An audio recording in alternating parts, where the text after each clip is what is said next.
విశ్వావసనామ సంవత్సర కుంభరాశి ఫలాన్ని చూద్దాం. కుంభరాశి అంటే ధనిష్ట నక్షత్రం 3-4 పాదాలు, శతభిష నక్షత్రం 4 పాదములు, పూర్వభద్ర నక్షత్రం 1, 2, 3 పాదములు కుంభరాశిలో ఉంటాయి. మరి కుంభరాశి కుంభలగ్న ఫలాన్ని చూద్దాం. ఆదాయం 8, వ్యయం 14, రాజపూజ్యం 7, అవమానం 5. ఈ సంవత్సరం కుంభరాశి స్త్రీ పురుషాదులకు ఏలినాటి శని యొక్క ప్రభావం అధికంగా ఉంటుంది.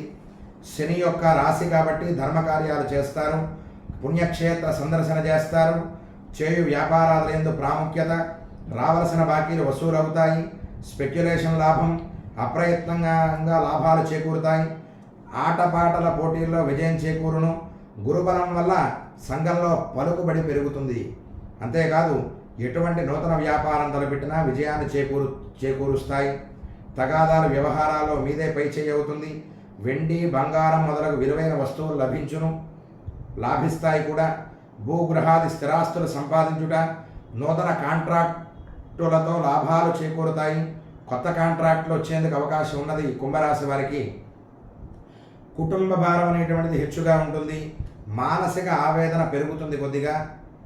వీర్యబలం తగ్గి నరబల విశ్రాంత కలుగుతుంది. తగిన ఔషధ సేవలు చేయుట మంచిది. గుప్త శత్రువులు, చోర భయం, రావలసిన సొమ్మును ఆటంకం చేసి కలిగించిన తుదకు భర్తీ అవుతుంది, అంటే చేకూరుతుంది ఆ యొక్క ద్రవ్యం. రాహుకేతువుల వల్ల శారీరక బాధలు, చోర భయం వంటివి ప్రాప్తిస్తాయి. అంటే దొంగల వలన భయం, రోగ భయం, రుణ భయం కలుగుతుంది రాహుకేతువుల వల్ల.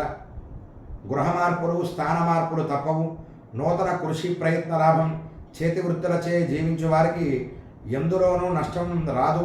కానీ మీ అహంభావం ఒకరికన్నా ఎక్కువ అనే గర్వం మధ్య మీ పతనమునకు కారణం అవుతుంది.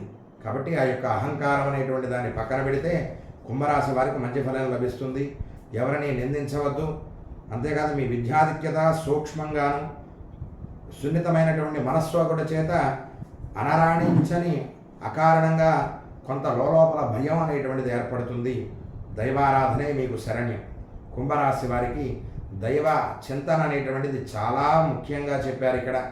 మరి అటువంటి రాహుకేతువుల వల్ల కలిగే బాధలు తొలగాలన్నా, ఏలినాటి శని వల్ల కలిగే బాధలు తొలగాలన్నా శ్రీ వెంకటేశ్వర ఆరాధన శనివార నియమం పాటిస్తూ 7 శనివారాల వ్రతం కానీ, లేదు శనివారం నాడు చక్కటి తులసి దళాలతో వెంకటేశ్వరుడికి అర్చన చేసి ఆ శ్రీనివాసుని యొక్క అనుగ్రహాన్ని పొందవచ్చు. కుంభరాశి వారికి ప్రధానంగా ఆ యొక్క వెంకటేశ్వర ఆరాధన వల్ల ఈ యొక్క ఈతి బాధలు అనేటువంటివి తొలగుతాయి. మరి వెంకటేశ్వరుడు ఒకడేనా అంటే శివారాధన కూడా గొప్పదే. మరి శివారాధన వల్ల కూడా ఆ యొక్క దివ్యమైనటువంటి శని రాహుకేతు బాధలు అనేటువంటివి తొలగి మనశ్శాంతి, చిత్తశాంతి లభిస్తాయి.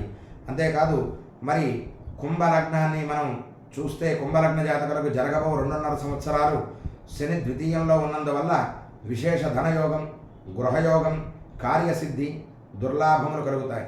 లగ్న రాహు ఆరోగ్యమును మే 14 నుంచి గురుడు పాపిగా లగ్నమును చూచుట వలన కొంత అనారోగ్యం, విద్యాభంగాలు కలిగేందుకు అవకాశం ఉన్నది. తండ్రి ఆరోగ్యం క్షీణించును. పితరార్జితం విషయంలో కొన్ని తగాదాలు తప్పవు. దోషశాంతిగా గురుబలానికి ఏర్పరిచేటువంటి ఆ యొక్క గురు చరిత్ర పారాయణ, లేదు ఆ యొక్క శివారాధన, మహాన్యాసపూర్వక రుద్రాభిషేకం, ఆ యొక్క దివ్యమైనటువంటి గురుగ్రహ శాంతి చేసుకుంటే వారికి ఆ యొక్క దివ్యమైనటువంటి గురువు యొక్క బలం చేత ఇటువంటి ఈ యొక్క దోష పరిహారాలు కొంత చేస్తే ఉపశమనం లభిస్తుంది. అంటే దోషం గట్టిగా మనకి చూపించకుండా ప్రభావం కొంత ఉపశమనం కలిగించి ప్రశాంతతనిస్తుంది. అంతేకాదు సప్తమ కేతు వలన నిద్రాహారములు కొంత తగ్గుతాయి. భార్య వైరాగ్యంతో ప్రవర్తిస్తుంది. గణపతిని సేవించడం వల్ల ఈ యొక్క కేతుగ్రహ సంబంధమైనటువంటి దోషం పరిహారం అవుతుంది.